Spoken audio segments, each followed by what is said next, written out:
Pergunta que surge quando nós começamos a estudar o livro do Apocalipse, a escatologia, é por que estudar escatologia? Por que estudar a respeito do arrebatamento, das últimas coisas, de todos esses assuntos? E eu encontro na Bíblia pelo menos 3 motivos para estudarmos o livro do Apocalipse. Na primeira carta de Pedro, capítulo 3 e o verso 15, Pedro diz assim, ele escreve assim: antes, reverenciai a Cristo como Senhor em vosso coração, estando sempre preparados para responder a qualquer pessoa que vos questionar quanto à esperança que há em vós.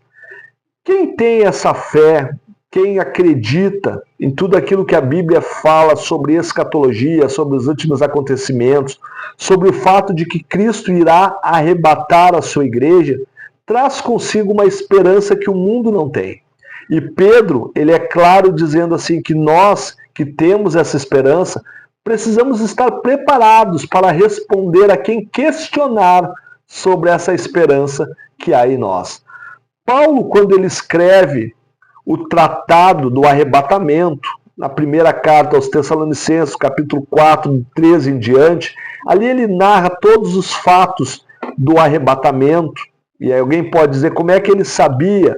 Lá em 1 Coríntios, ele vai falar que ele subiu ao paraíso. Ele vai dizer que não é ele, mas Paulo tinha essa característica. Conheço um homem que foi ao terceiro céu, e ali descobriu alguns mistérios, foram revelados a ele, né? E aí ele vai narrar como será o arrebatamento. E quando ele chega na fase final, ali ele vai dizer algo que sempre me chama muita atenção. Quando ele diz assim, consolai-vos, portanto, uns aos outros com essas palavras. Eu vejo aí o segundo motivo a qual faz com que nós estudamos escatologia, para que nós possamos consolar uns aos outros com essas palavras.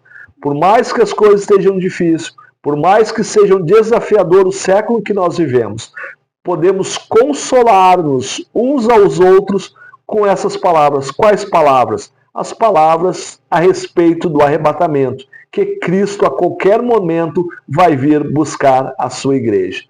Paulo ainda, quando ele escreve, quando ele está no momento mais difícil da sua vida, ali na prisão marmantina, em Roma, esperando os soldados pretorianos buscá-lo para ele ser executado por Nero, ele escreve uma carta ao seu filho na fé Timóteo.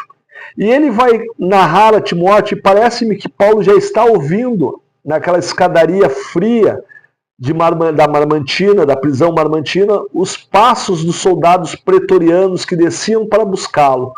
E aí ele escreve em tom de despedida para Timóteo: agora me está reservada a coroa da justiça, que o Senhor justo juiz me concederá naquele dia, e não somente a mim, mas certamente a todos os que amarem a sua vinda.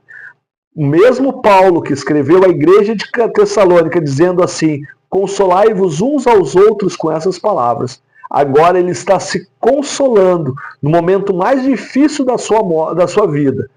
No momento que a morte está se aproximando, ele se consola ao escrever esta carta a Timóteo, dizendo que a coroa da justiça lhe está guardada. Ele enfrentaria momentos terríveis ali, a partir daquele momento, mas com uma esperança que havia uma coroa de justiça esperando por ele na glória. E ele ainda dá um conselho, não só ele, mas todos aqueles que amarem a sua vida. Deus abençoe a todos.